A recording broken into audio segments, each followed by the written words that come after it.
our police, our Amateku, our vigilantes, our hunters, our agents, our GSS, our special forces, and other security agencies.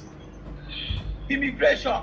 We will be able to manage our immigration system where we will only allow people with genuine intentions to enter into our country, and anyone who violates our laws will be removed through deportation or be punished according to the law of the land through jail incarceration system or whatever kind of punishment that fits the level of atrocity or crime that an outsider wants to come to our land to commit.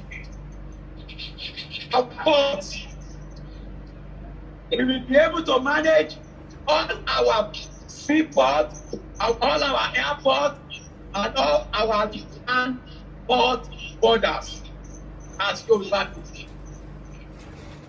The Hausa Fulanis will not be able to close our borders any longer by so doing starving us to death economically, financially, nutritionally, and developmentally.